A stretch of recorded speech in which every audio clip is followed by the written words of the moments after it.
अध्यक्ष महोदय, हमारे देश में जो सरकार की आय होती है, अगर उसका अधिकतम भाग सरकारी कर्मचारियों के वेतन पर ही खर्च हो जाएगा तो इस तरह से तो देश में महंगाई में बढ़ोतरी होती चली जाएगी। इसलिए हमें इस स्थिति को रोकने के लिए कठोर कदम उठाने होंगे।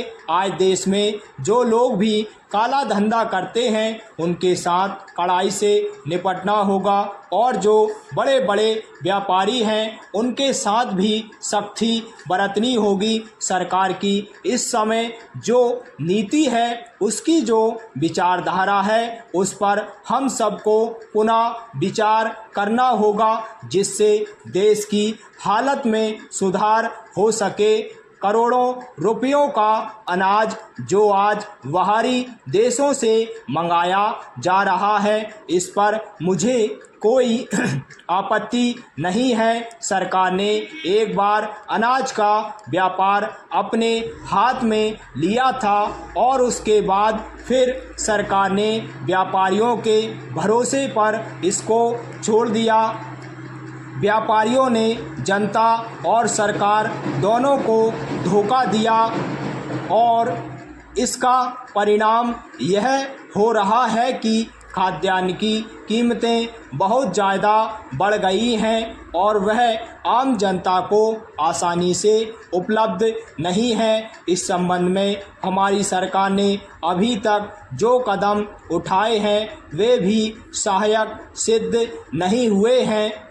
पैरा अध्यक्ष महोदय, अभी हमारे अनेक साथियों ने कहा है कि सरकार बाहर से इतना अनाज मंगाने पर जो धन खर्च कर रही है, उस धन को यदि हमारे देश के किसानों को देती तो हमारे देश के किसान अनाज का उत्पादन बढ़ाते और हमको विदेशों से अनाज का आयात नहीं करना पड़ता। इसलिए मैं चाहता हूं कि अनाज के संबंध में हमारी एक साफ और बिल्कुल स्पष्ट नीति होनी चाहिए।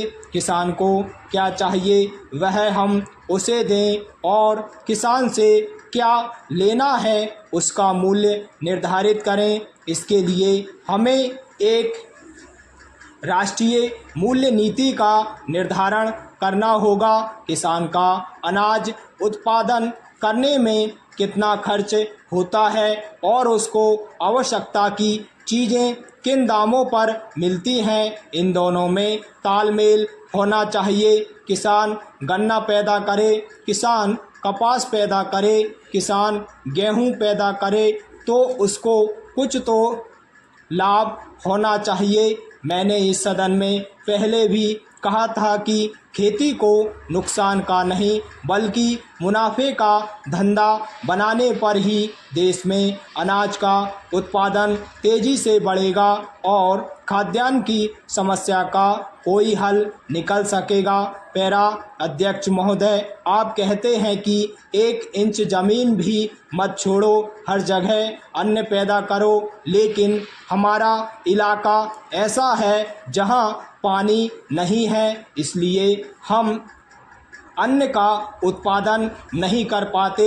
इसके लिए हमें सिंचाई की योजनाएं बनानी पड़ेंगी। पानी जहां से मिल सके वहां से लेना होगा। इसके साथ ही किसानों को खाद, डीजल, सीमेंट, बीज आदि ज़रूरत की चीज़ें उचित दामों पर मिलें। इसके लिए सरकार इनके वितरण की व्यवस्था अपने हाथ में ले, तभी हमें इस काम में सफलता मिल सकती है, अन्यथा नहीं।